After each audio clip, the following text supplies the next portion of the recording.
Hello everyone, Chris Collins here from the SCS eTools support staff. Today we'll be taking a look at the SCS Instrument Communicator Project Management, more specifically backing up your projects using iComm or Lantex LSGAM. It's the exact same process. The only difference between the iComm version of backing the data up and LSGAM is you do need to log into eTools using that information within the communicator program if you want to back up the eTools projects, obviously, as that's where they are stored at. So we're going to go ahead and jump on over here now to take a look at iComm. I went ahead and logged in, as you can tell here by the left-hand side. This has my login information here for eTools. We have a list of all of our projects here in the drop-down, as we typically would. This is how we typically would send the IDs to your gym unit. And taking a look at these, you'll notice that the eTools landfill, the first one we have here, it actually says local, and then we have the one here at the bottom as well. The difference is where I'm logged into the system, eTools landfill here at the very bottom is how we have it backed up and stored and everything within eTools, everything that's synced up, where local is on your local machine. If you are using iComm and you're not backing this up from LSGAM, it is highly, highly recommended that you make the changes to the actual eTools landfill, not the one that says local. That way that we can just keep that up to date so it does actually sync with the database and with the website, so that way that all of that information is stored on there in case you ever need it. So in the event of like a computer crash or something like that, we actually do not lose any of that information. Wherever stored locally, obviously you would. So what we're actually going to start out doing, I'll go ahead and select the eTools landfill here. It's just the one that we're going to do the demonstration on. And again, we'll see a list of all of our IDs on the bottom. If we go up here to the top to where it says Archive, we'll go ahead and click on Create Archive.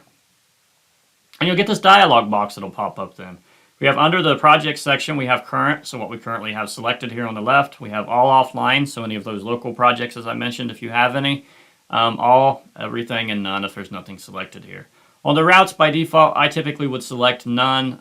The routes feature we really don't use all that often. Even the order that we have here on the left-hand side, those will be exported out whenever we do the projects here. And I'm just going to do current, obviously.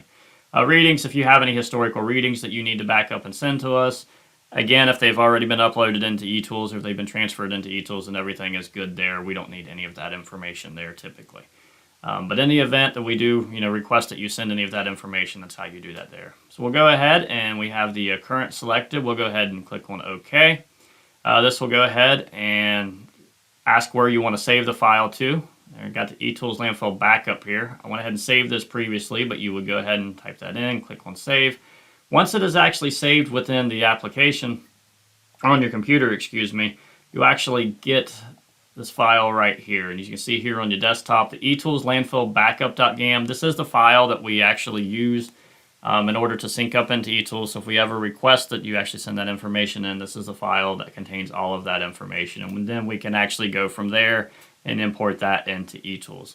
As always, if you guys have any questions, comments, feel free to give us a call or send us an email. Our information is as follows. Email is support@scsetools.com and our phone number is 866-612-6820.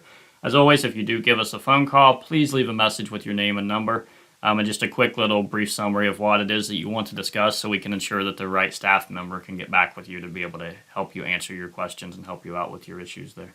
As always, have anything that you need at all, just contact us. Thanks, everybody, and have a great day.